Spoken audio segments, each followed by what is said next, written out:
as I was saying, however, when I have issues, my arm, what happened? Oh, I was holding the phone up with my arm, and I started to become really loud because now my arm can hold the phone up, and it slipped out of my hand. As I was saying, however, the phone fell and the recording stopped because I really was beat up and I really had not recovered. And before that, I had a car accident. So now I'm holding the phone with the other hand. Mm,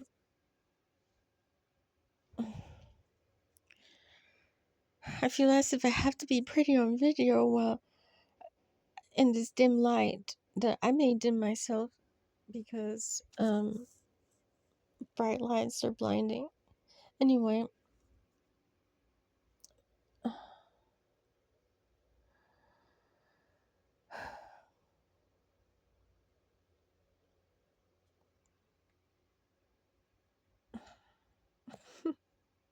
I can smile. Thank you because I can smile. Mm, or someone can smile too.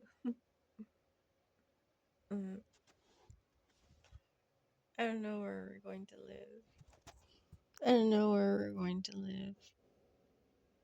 I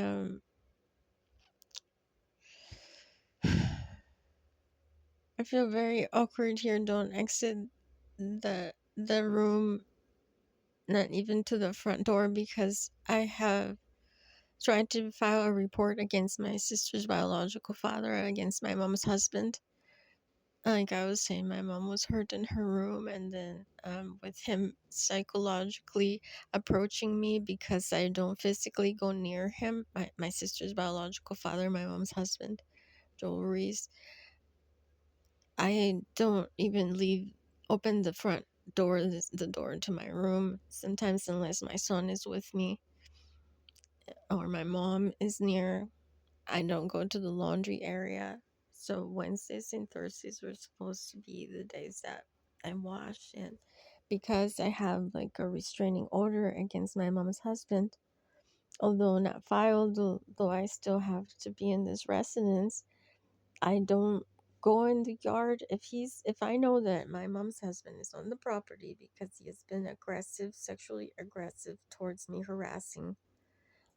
I do not exit the room. He is not permitted to go in the same space as with me, with my son. And so that's why I am so reclusive in my bedroom, or maybe,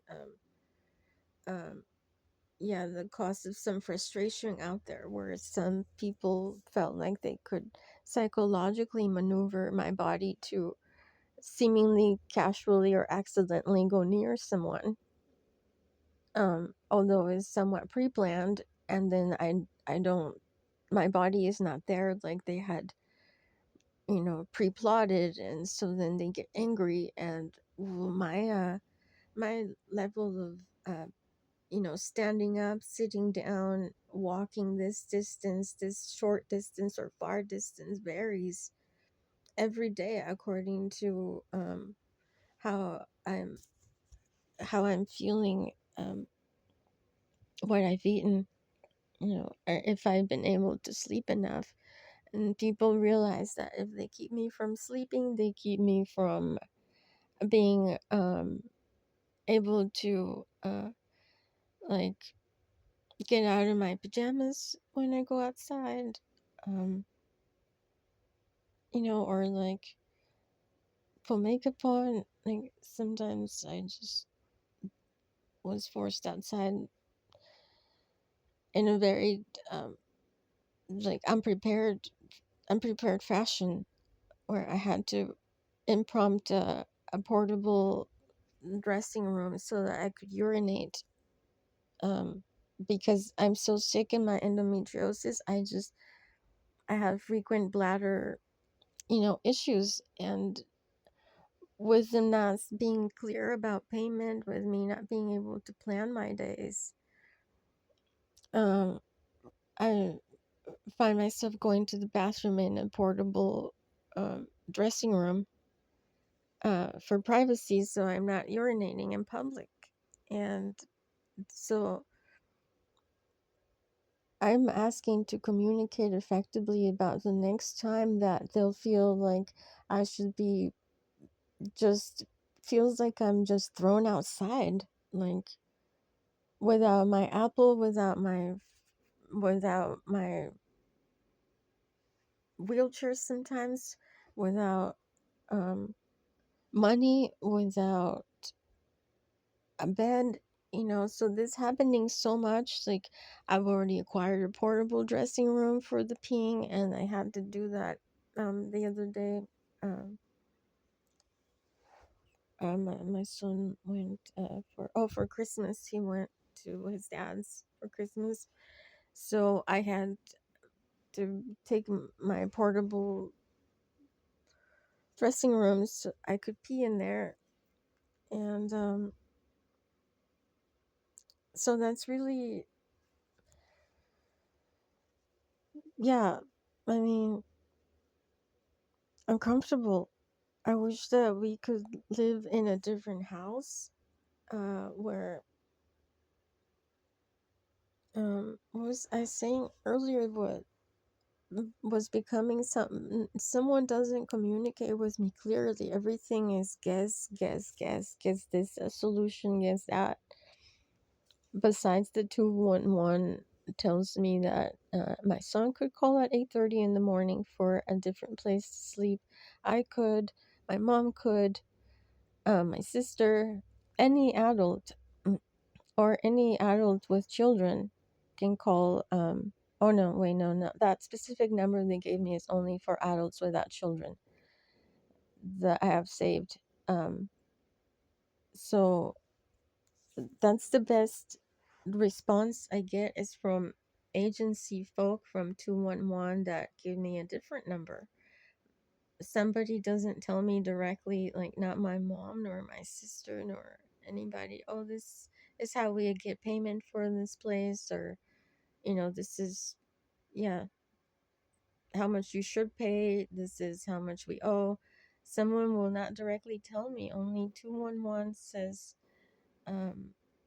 like, they talk to me about the voices, they talk to me about whatever up to this moment, up to, like, this is all I know, as like a solution for my mom getting beat up, for me having a self-imposed restraining order against her husband, um, um, for the times that in the flesh is my son, the body who expresses anger towards me. um because, like I said, that anger is linked to the way that my mom's husband has been abusive towards us, the way that I wrote down in the description of the other video. The Ruiz brothers didn't have any sons, um, and they're two Ruiz sisters. One is dead and the other one had sons, but those sons go with the man that impregnated her, probably the men, and the the man who impregnated her probably wants to claim what sons she had for their family.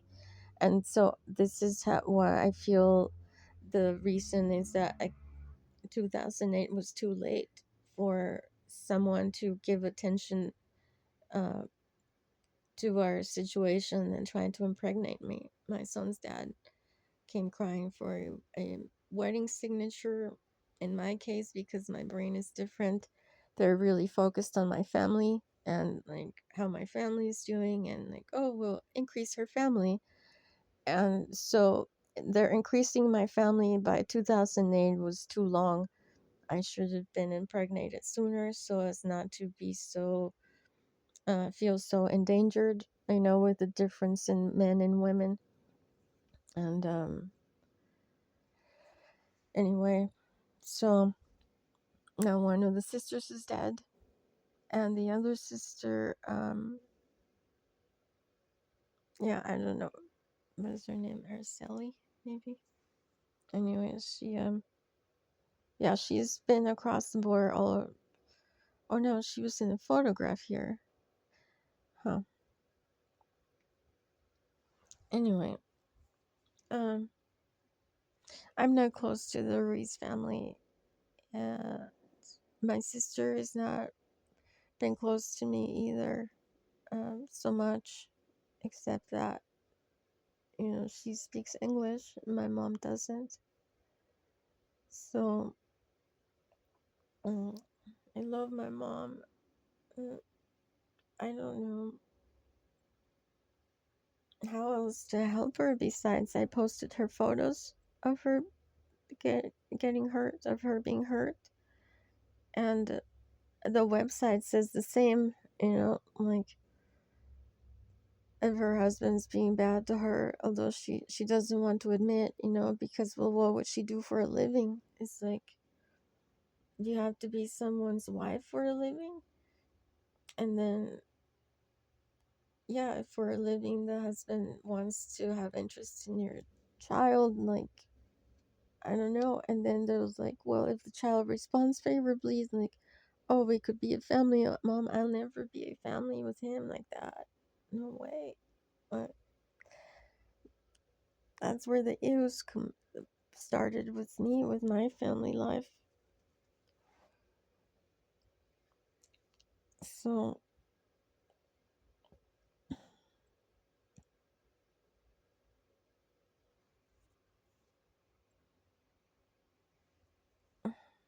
I was not I was not supportive of any young money militia economy that now makes my mom's husband or some people feel like, oh no, let's just not help them. Let's just try to, like, they keep trying to force my mom's husband on me. And when I tell my son, no, son, let's look, all these other men are willing to talk with us about this. It's like, oh, he gets sick. Like, my son is in love with my mom's husband. And I think the only way to get rid of his disgusting influence in my son's life is to kill him. Because my son is not psychologically all himself since he's 4 years old. And this Joel Ruiz has ingrained himself in my son's brain to a really sickening extent that I demand his execution for my son's liberty. Because when the invasion is in the brain, psychological, as is now clearly evident, and with other men around me not offering to keep my family together except to try to enforce that I should be forced with my mom's husband to have, no, I asked for his death. I had to have 2 abortions. My family, because the men in his family didn't have any sons. Now I was left having to abort. I was left incapable of procreating anymore, even when my son's dad gave attention enough to try to impregnate me again. I no longer had the heart. I no longer had the guts to bring another child into this world when the world was, so different from me, when I could not ever become like one of them that are not so mentally disabled, so mentally challenged, so doomed to poverty and anguish.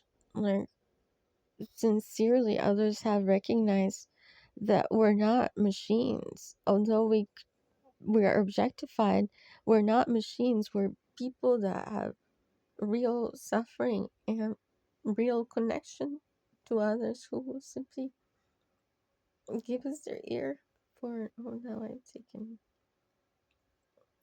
15 minutes besides the previous video. Thank you, people who are nice. I want to be nice to you too.